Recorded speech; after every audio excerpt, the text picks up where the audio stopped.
Ku percaya Kalau kami mengingat pengalaman hidup kami dan bersama dengan Engkau ya Tuhan. yakin Tuhan mendatangkan kepada mereka panglima tentara Raja Asyur. Tuhan perlu memakai megafon Ia supaya kita dapat menyedengkan yang telinga ku kita. taruhkan hingga harinya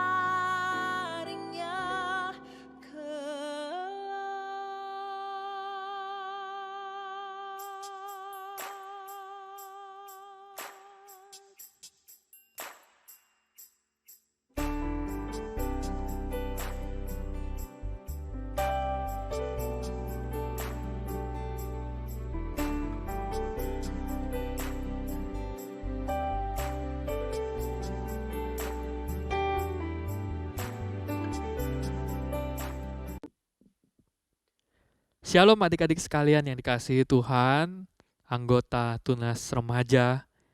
Mari kita sama-sama akan memulai ibadah hari ini. Mari kita mengambil waktu teduh sejenak, kita menenangkan hati dan pikiran kita sebelum kita sama-sama memasuki ibadah di hadapan Tuhan. Mari kita mengambil waktu tenang sejenak, waktu teduh sejenak di hadapan Tuhan.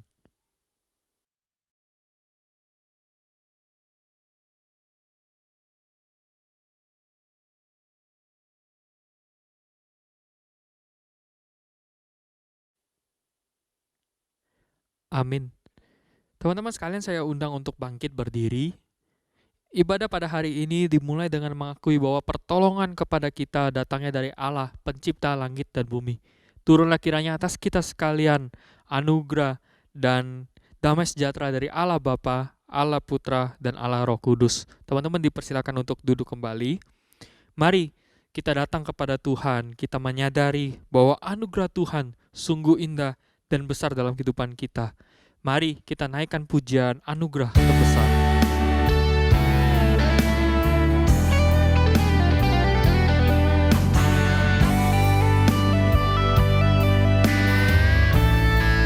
Kasih-Mu tiada bertepi. Kasih-Mu tiada bertepi.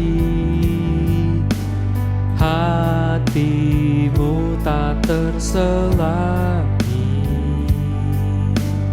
Betapa baiknya Engkau, ku bersyukur padamu. Perkenanan-Mu ya Tuhan, nyata di dalam hidupku. Sungguh Kau yang termulia, jiwaku pun menyembah.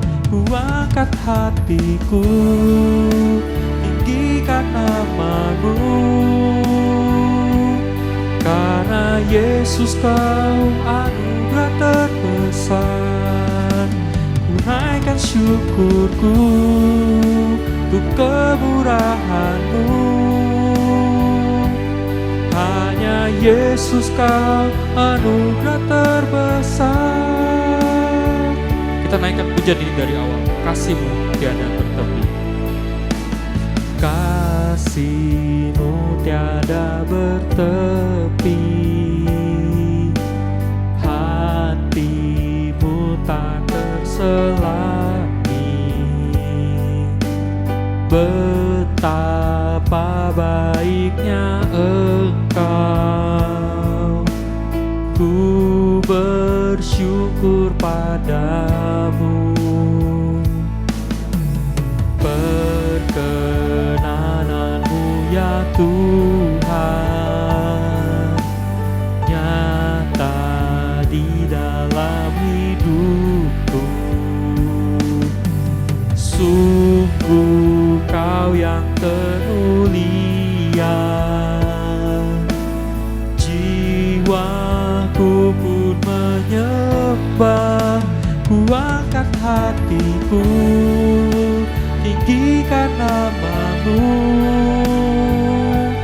karena Yesus Kau anugerah terbesar. Ku naikkan syukurku untuk kemurahan-Mu. Hanya Yesus Kau anugerah terbesar. Mari teman-teman sekalian, kita menaikkan doa syukur kita. Kita mengambil waktu menaikkan segala ucapan syukur kita di hadapan Tuhan.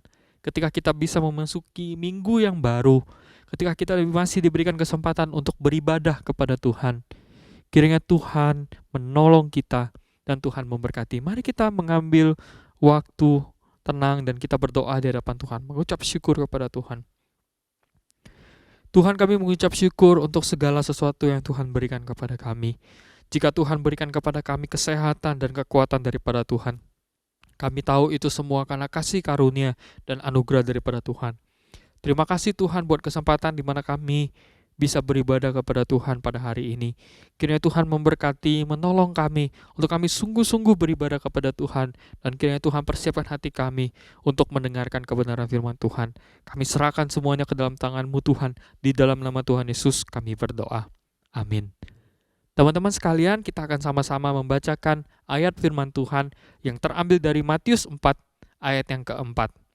Matius 4 ayat yang keempat, mari kita akan baca bersama-sama. 1, 2, 3. Tetapi Yesus menjawab, ada tertulis, manusia hidup bukan dari roti saja, tetapi dari setiap firman yang keluar dari mulut Allah. Teman-teman, saya undang untuk bangkit berdiri. Kita akan sama-sama membaca atau mengingat hukum moral yang Tuhan berikan kepada kita di dalam 10 hukum. 10 hukum. Jangan ada padamu Allah lain di hadapanku. Jangan membuat bagimu patung yang menyerupai apapun yang ada di langit di atas, atau yang ada di bumi di bawah, atau yang ada di dalam air di bawah bumi. Jangan sujud menyembah kepadanya atau beribadat kepadanya. Jangan menyebut nama Tuhan Allahmu dengan sembarangan, sebab Tuhan akan memandang bersalah orang yang menyebut namanya dengan sembarangan. Ingatlah dan kuduskanlah hari Sabat. Hormatilah ayahmu dan ibumu, supaya lanjut umurmu di tanah yang diberikan Tuhan Allahmu kepadamu. Jangan membunuh, jangan berzina, jangan mencuri, jangan mengucapkan saksi dusta tentang sesamamu, jangan menginini rumah sesamamu, jangan menginini istrinya, atau hambanya laki-laki, atau hambanya perempuan, atau lembunya, atau keledainya, atau apapun yang dipunyai sesamamu. Teman-teman sekalian, dengan tetap bangkit berdiri, mari kita memuji Tuhan Allah kita, karena kita dengan hati yang bersuka cita, kita menyambut Tuhan kita. Mari kita sama-sama nyanyikan, terpujilah nama-Mu Tuhan.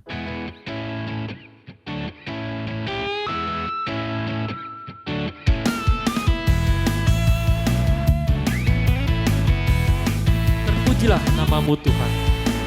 Terpujilah nama-Mu Tuhan, kuat dan penuh kemuliaan. Satu suara kami nyatakan, kebesaran-Mu tetap selamanya. Terpujilah nama-Mu Tuhan. Terpujilah nama-Mu Tuhan,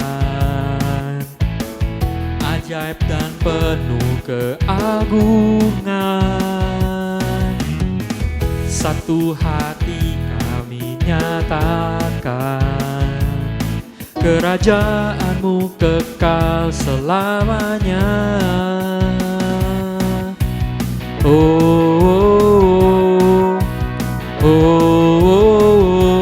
Engkaulah Raja atas dunia, yang menghancurkan kutuk dan membebaskan jiwa. Kami bersorak, bertepuk tangan.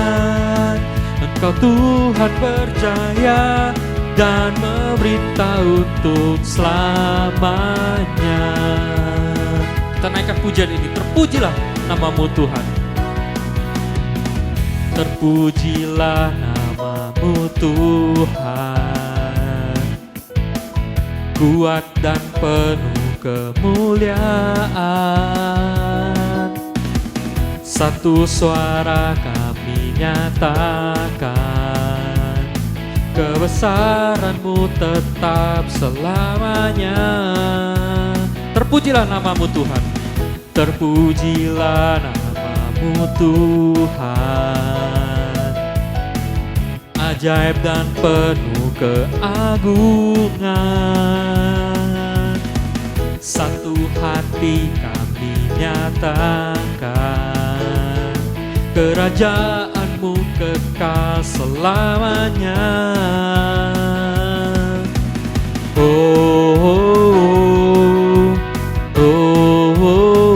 Engkaulah Raja atas dunia, yang menghancurkan kutuk dan membebaskan jiwa. Kami bersorak, bertepuk tangan. Engkau Tuhan berjaya dan memberitahu untuk Engkaulah Raja atas dunia, yang menghancurkan kutuk dan membebaskan jiwa. Kami bersorak, bertepuk tangan. Engkau Tuhan berjaya dan memberitahu untuk selamanya. Teman-teman dipersilakan untuk duduk kembali. Mari teman-teman sekalian, kita akan mempersiapkan hati kita untuk mendengarkan firman Tuhan. Mari kita naikkan pujian seperti wanita.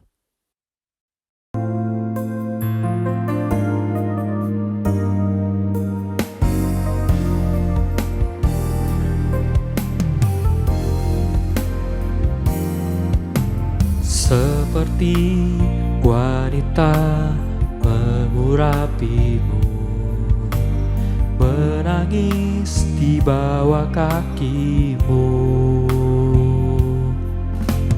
Demikian hidupku mau mengasihimu. Yesus, Engkau baik bagiku. Sampai akhir ku menutup mata, ku tetap setia menanti janji-Mu, sampai ku dapatkan mahkota kehidupanku. Ku tetap setia untuk melayani-Mu.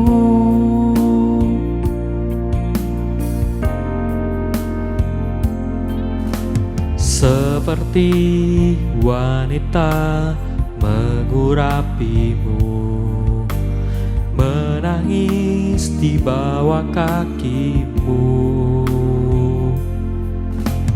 Demikian hidupku mau mengasihimu. Yesus, Engkau baik bagiku. Sampai akhir ku menutup mata, ku tetap setia menanti janji-Mu, sampai ku dapatkan mahkota kehidupanku. Ku tetap setia untuk melayani-Mu.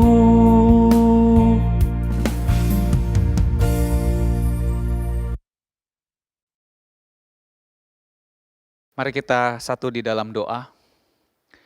Bapa di dalam surga, kami bersyukur hari ini boleh beribadah kepadamu, dan saat ini kami siap untuk mendengarkan kebenaran firman-Mu. Tuhan, tolong setiap kami supaya kami boleh mengerti kebenaran firman-Mu, terangi hati dan pikiran kami, kiranya Roh Kudus-Mu boleh mengajar kami untuk boleh mengerti firman-Mu. Pakai hamba-Mu untuk boleh memberitakan firman-Mu di dalam segala keterbatasannya, biarlah firman-Mu Tuhan sungguh boleh dapat kami dengar dan kami boleh belajar daripadanya. Terima kasih, di dalam nama Tuhan Yesus kami mengucap syukur dan kami berdoa. Amin. Shalom teman-teman semua. Bersyukur ya, hari ini kita masih boleh beribadah kepada Tuhan. Nah teman-teman, hari ini kita akan sama-sama belajar kembali dari satu kebenaran firman Tuhan yang saya ambil dari Matius pasal yang keempat ayat 1 sampai dengan ayat yang ke-11. Yang mana kita akan belajar dari satu tema yaitu The Story of Jesus, Temptation of Christ. Mari teman-teman kita buka Alkitab kita Matius 4 ayat 1 sampai dengan ayat yang ke-11. Saya akan membacakan untuk kita semua, teman-teman perhatikan Alkitabnya. Matius 4 ayat 1 sampai dengan ayat yang ke-11. Pencobaan di padang gurun. Maka Yesus dibawa oleh Roh ke padang gurun untuk dicobai iblis. Dan setelah berpuasa 40 hari dan 40 malam, akhirnya laparlah Yesus. Lalu datanglah si pencoba itu dan berkata kepadanya, "Jika engkau anak Allah, perintahkanlah supaya batu-batu ini menjadi roti." Tetapi Yesus menjawab, "Ada tertulis, manusia hidup bukan dari roti saja, tetapi dari setiap firman yang keluar dari mulut Allah." Kemudian iblis membawanya ke kota suci dan menempatkan dia di bubungan bait Allah. Lalu berkata kepadanya, "Jika engkau anak Allah, jatuhkanlah dirimu ke bawah. Sebab ada tertulis mengenai engkau, ia akan memerintahkan malaikat-malaikatnya dan mereka akan menatang engkau di atas tangannya, supaya kakimu jangan terantuk kepada batu." Yesus berkata kepadanya, "Ada pula tertulis, janganlah engkau mencobai Tuhan Allahmu." Dan iblis membawanya pula ke atas gunung yang sangat tinggi dan memperlihatkan kepadanya semua kerajaan dunia dengan kemegahannya. Dan berkata kepadanya, "Semua itu akan kuberikan kepadamu jika engkau sujud menyembah aku." Maka berkatalah Yesus kepadanya, "Enyahlah iblis, sebab ada tertulis, engkau harus menyembah Tuhan Allahmu dan hanya kepada Dia sajalah engkau berbakti." Lalu iblis meninggalkan dia dan lihatlah malaikat-malaikat datang melayani Yesus. Sedemikian jauh pembacaan firman Tuhan kita pada hari ini. Teman-teman yang terkasih di dalam Tuhan, setiap kita pasti punya status dalam kaitannya dengan keberadaan hidup kita di dalam dunia ini. Bukan status di WhatsApp atau di Facebook atau Instagram, tetapi status di dalam keberadaan kita sebagai manusia di dalam kehidupan ini. Nah teman-teman, status sebagai seorang yang punya kelebihan, entah itu status yang biasanya kita bawa dari keluarga kita, dari orang tua kita. Nah seringkali kelebihan ini, kelebihan daripada orang lain, seringkali menjadikan semuanya terlihat mudah. Ada orang yang berkata demikian, kalau kamu punya uang, kalau kamu banyak uang, meskipun itu uang orang tuamu, apapun bisa kamu beli, apapun bisa kamu bayar, apapun bisa kamu dapatkan dengan uang tersebut. Ada juga yang berkata seperti ini, kalau kamu atau orang tuamu punya jabatan tinggi, jika kamu ingin sesuatu, ingin mengurus sesuatu, urus apapun saja, pasti semua akan mudah, semua akan gampang, semua akan lancar-lancar saja terlihat seperti itu. Kalau kamu punya ini, kalau kamu punya itu, pasti semua akan terlihat mudah. Nah pertanyaannya teman-teman, benarkah demikian ketika kita memiliki kelebihan status kita daripada orang lain? Nah apalagi teman-teman, kita sebagai orang Kristen, nah sebagai seorang Kristen kita pun punya status sebagai orang Kristen, yaitu apa? Status kita di hadapan Tuhan adalah kita adalah anak-anak Tuhan, anak-anak Allah. Tidak tanggung-tanggung, status ini adalah status yang luar biasa. Tuhan adalah pencipta langit dan bumi dan kita dikatakan punya status itu sebagai anak-anak Tuhan. Nah teman-teman, apakah dengan status sebagai seorang anak Tuhan, kita bisa hidup dengan memandang mudah segala-galanya? Karena kita sebagai seorang anak Tuhan, apakah ketika kita melihat segala sesuatu dalam kehidupan ini, kita bisa pandang semuanya begitu gampang, begitu mudah? Karena status kita. Nah teman-teman, coba kita perhatikan apa yang diajarkan oleh Alkitab di dalam kisah Tuhan Yesus ini. Nah teman-teman yang terkasih, saat Tuhan Yesus memulai pelayanannya ini, dikatakan di dalam Alkitab yang tadi kita baca. Firman Tuhan berkata bahwa Tuhan Yesus dibawa oleh Roh ke padang gurun. Nah di padang gurun itu apa yang terjadi? Tuhan Yesus di sana berpuasa 40 hari 40 malam. Nah teman-teman, kalau kita berpuasa, apa sih yang biasa dirasakan ketika kita berpuasa? Tentu yang pertama adalah rasa lapar. Nah dikatakan di dalam bagian Alkitab ini ketika Tuhan Yesus berpuasa 40 hari dan 40 malam, mulailah Tuhan Yesus merasa lapar. Apa yang akan dilakukan ketika kita merasa lapar? Ketika teman-teman merasa lapar, apa sih yang dilakukan? Pasti yang pertama adalah apa? Kita cari makanan, betul tidak? Kita pergi ke meja makan atau kita buka kulkas atau kita buka lemari tempat makanan, tempat snack. Dan kita ambil sesuatu untuk mengisi perut kita yang tengah lapar. Nah, ketika Tuhan Yesus merasa lapar, di sana dikatakan Tuhan Yesus ada di padang gurun, tidak ada Indomaret, tidak ada rumah makan, restoran. Nah, di sana dikatakan ketika Tuhan merasa lapar, datanglah iblis untuk mencobai Tuhan. Apa yang dilakukan oleh iblis di sana? Iblis langsung fokus kepada status daripada Tuhan Yesus. Dikatakan, statusnya apa sih Tuhan Yesus itu? Dia dikatakan sebagai anak Allah. Jika engkau anak Allah, ubah batu ini menjadi roti. Jika engkau anak Allah, lompatlah. Karena ada tertulis bahwa nanti malaikat-malaikat akan menatang kakimu supaya kakimu tidak terantuk kepada batu. Bahkan dengan satu cobaan yang lain, iblis mencoba Tuhan Yesus. Dia menunjukkan segala kemegahan dunia, kekayaan dunia, dan akan diberikan kepada Tuhan Yesus asalkan Tuhan Yesus mau sujud menyembah kepada iblis. Tetapi yang menarik teman-teman, apa sih yang dilakukan Tuhan Yesus? Bisa tidak Tuhan Yesus dengan sekejap mata merubah batu menjadi roti? Oh bisa sekali, betul tidak? Dia anak Allah, dia yang menciptakan alam semesta ini dan dia bisa merubah segala sesuatu. Bahkan bukan hanya merubah batu menjadi roti. Pencobaan yang kedua, lompat dari atas bait suci, lompat ke bawah bagi Tuhan terlalu gampang. Dia anak Allah. Tidak mungkin dia bisa jatuh. Walaupun mungkin malaikat tidak menatang dia, dia itu anak Allah. Tetapi yang menarik apa yang dilakukan Tuhan Yesus di sana. Teman-teman perhatikan, Tuhan Yesus memberikan respon yang begitu luar biasa sekali. Tuhan Yesus ketika dicobai oleh iblis, yang dia lakukan apa? Selalu kembali kepada firman Allah. Selalu kembali kepada firman Allah. Back to Bible. Setiap kali iblis melancarkan pencobaannya, Tuhan Yesus selalu menangkalnya dengan firman Allah. Jika engkau anak Allah, ubah batu ini menjadi roti. Ketika iblis mencobai Tuhan seperti itu, apa yang dilakukan Tuhan? Tuhan tidak langsung merubah batu menjadi roti.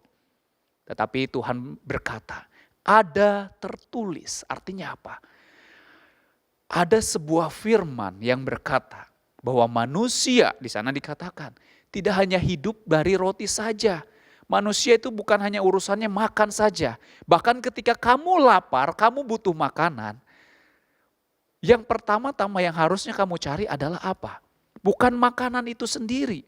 Kalau Tuhan izinkan kamu lapar, carilah apa yang Tuhan mau. Maksudnya Tuhan ingin mengajarkan seperti itu, ingin menyatakan seperti itu. Ada tertulis, manusia tidak hanya hidup dari roti saja, tetapi dari setiap firman yang keluar dari mulut Allah. Terus berulang-ulang ketika iblis mencobai, Tuhan responi lagi. Ada tertulis, janganlah kamu mencobai Tuhan Allahmu. Ada pula tertulis, hanya Allah yang layak dan patut disembah. Luar biasa sekali. Tuhan Yesus punya status yang luar biasa tingginya, tetapi dia tidak serampangan di dalam mengambil berbagai tindakan. Meskipun pada saat itu terlihat dia membutuhkan tindakan-tindakan tersebut.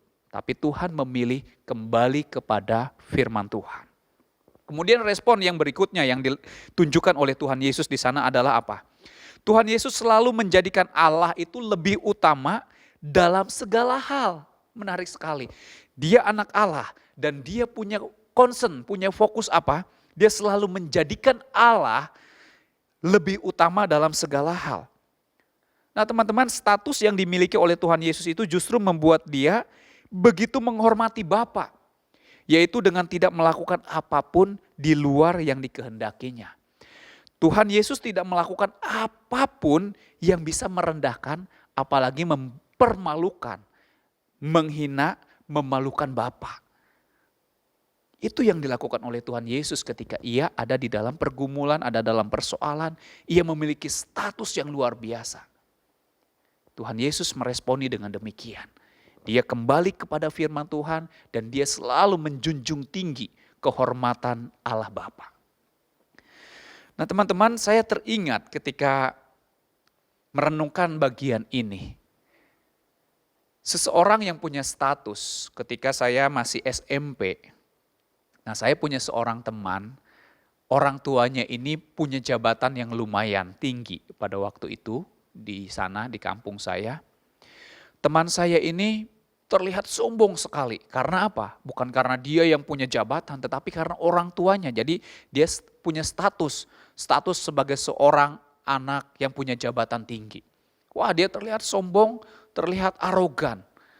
Bahkan yang lebih membuat hati ternyuh adalah apa?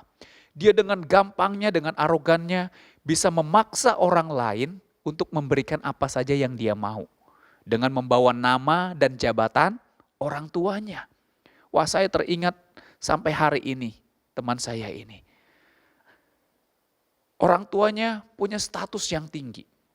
Tetapi anaknya tidak menjaga status itu untuk diresponi, direspek, dihormati, dijaga. Tetapi dia malah memakai status orang tuanya itu untuk kemauannya dia sendiri. Dan apa yang terjadi? Apa yang dia perbuat, apa yang dia lakukan, sesungguhnya hanya akan membuat rendah martabat daripada orang tuanya. Nah, tidak dengan Tuhan Yesus dalam bagian ini. Tuhan Yesus tahu siapa itu Allah. Dia tahu posisinya sebagai seorang anak Tuhan. Dia harus fokus kepada Allah. Firman Tuhan yang harus dia kedepankan. Dan apapun yang dia perbuat, dia harus perbuat segala sesuatu untuk memuliakan nama Allah. Fokus Tuhan Yesus di dalam menghadapi berbagai ujian hidup pada waktu Tuhan Yesus melayani.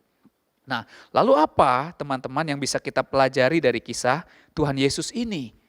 Teman-teman yang terkasih di dalam Tuhan, jika kita belajar dan melihat kepada apa yang diperbuat oleh Tuhan Yesus ketika ia di dalam pencobaan, ketika ia diperhadapkan dengan sebuah situasi di mana dia sebenarnya mampu melakukan banyak hal.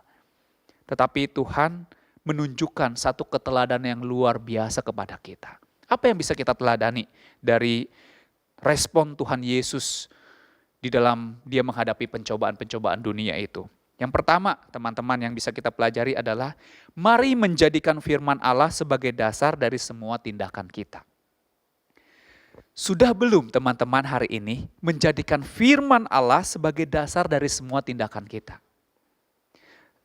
Sebelum kita melakukan sesuatu, sebelum kita meresponi sesuatu, sudah membiasakan tidak kita berdoa terlebih dahulu, bertanya terlebih dahulu kepada Tuhan? Atau kita teringat akan firman Tuhan yang kita setiap kali kita renungkan, kita baca. Ketika kita ingin melakukan sesuatu, pernah nggak kita ingat akan firman Tuhan dan terus melihat dulu kepada firman Tuhan sebelum kita melakukan sesuatu. Meskipun kita bisa melakukannya tanpa melihat kepada firman Tuhan. Seperti tadi Tuhan Yesus, dia bisa mengubah batu jadi roti. Tetapi Tuhan tidak melakukan itu. Tapi dia lihat kepada firman dulu. Tuhan mau enggak sih saya mengubah batu jadi roti? Sehingga Tuhan berkata apa? Manusia itu harus hidup juga dari setiap firman. Tuhan mau apa sih dengan hidup saya, dengan status saya, dengan masalah saya, dengan persoalan saya hari ini. Kemudian yang kedua, yang bisa kita aplikasikan dalam diri kita, dalam hidup kita adalah kita harus menghormati Allah dalam setiap tindakan kita sehari-hari. Bagaimana sih kita meresponi status yang kita miliki sebagai seorang Kristen, sebagai seorang anak Tuhan dalam hidup ini? Kita belajar dari Tuhan Yesus. Tuhan Yesus selalu memandang tinggi akan Allah, menghormati Allah sehingga apa yang dia lakukan, apa yang dia perbuat selalu untuk kemuliaan Tuhan. Apa yang dia perbuat harus memuliakan nama Tuhan, tidak boleh mempermalukan nama Allah Bapa. Itu yang dilakukan oleh Tuhan Yesus. Lalu apa yang kita lakukan dalam diri kita, dalam hidup kita sehari-hari? Masihkah kita membangkang terhadap orang tua kita? Masihkah kita berkata kotor? Masihkah kita menjadi kesaksian yang buruk di antara teman-teman kita, di antara keluarga kita, bahkan di antara orang lain meskipun yang kita tidak kenal? Tuhan Yesus selalu memandang tinggi Allah. Nah, teman-teman, ini pun harus ada dalam diri kita, semangat untuk menghormati Allah dalam setiap perbuatan dan tindakan kita. Teman-teman yang terkasih di dalam Tuhan, jikalau saya merenungkan kembali bagian ini, saya pun diingatkan. Saya tidak perlu menyebutkan saya seorang Kristen, saya bukan tengah pamer ya. Saya tidak pakai kalung salib, tapi orang lain bisa melihat saya sebagai seorang Kristen. Dengan cara apa sih orang lain bisa tahu? Pertama, kita harus menjaga perkataan-perkataan kita. Kemudian kita harus menjaga perilaku-perilaku kita. Ketika kita harus berkata jujur, berkatalah jujur. Ketika kita harus ada dalam sebuah komunitas, junjunglah budaya yang ada di sana. Misalkan kita hormati orang tua, sapa terlebih dahulu. Sebelum makan kita berdoa meskipun di tempat umum. Tidak perlu kita pamer saya orang Kristen. Tetapi dengan seperti itu orang akan melihat, oh iya dia ini seorang Kristen. Dan dia melakukan sesuatu yang benar. Dan biarlah apa yang kita perbuat ini sungguh boleh membawa orang lain penasaran. Kok bisa ya orang Kristen seperti ini?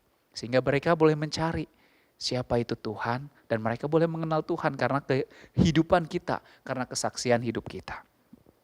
Teman-teman yang terkasih di dalam Tuhan, status sebagai seorang Kristen bukan berarti kita hidup semaunya tanpa standar firman Tuhan.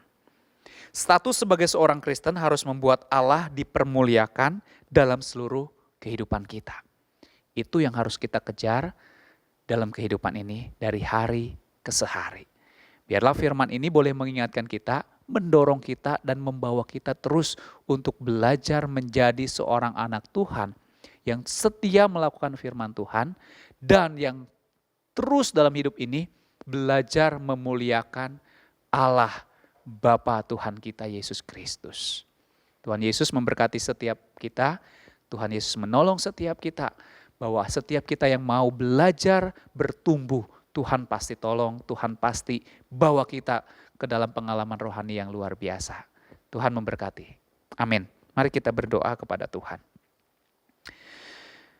Bapa di surga, terima kasih kami boleh mendengarkan kebenaran firman-Mu, belajar dari Tuhan Yesus, Tuhan yang begitu luar biasa. Tuhan yang punya segala-galanya tetapi tidak hidup serampangan di dalam menjalani kehidupan ketika Ia ada dalam dunia ini. Dan itu satu teladan yang baik bagi kami, supaya kami pun tidak hidup begitu mudahnya dengan status yang kami miliki. Entah itu sebagai orang Kristen, entah itu juga status dalam keluarga kami, karena orang tua kami. Dengan apa yang kami miliki, tetapi kami juga mau belajar seperti Tuhan, terus melihat kepada Tuhan, menjadikan firman sebagai dasar dari setiap perbuatan dan tindakan kami, dan apa yang kami lakukan, biarlah semata-mata untuk kehormatan Engkau ya Tuhan, untuk kemuliaan Engkau. Terima kasih Bapa di surga, di dalam nama Tuhan Yesus kami mengucap syukur dan kami berdoa. Amin. Teman-teman, mari kita akhiri dengan menaikkan pujian Bapa terima kasih.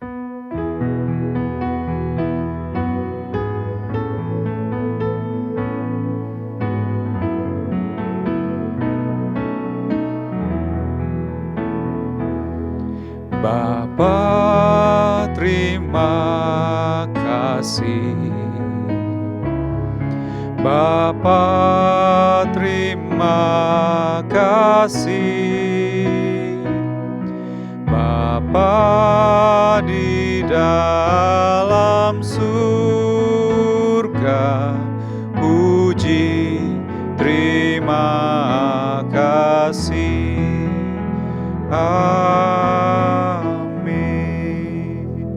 Silakan mengambil waktu teduh. Tuhan Yesus memberkati setiap kita.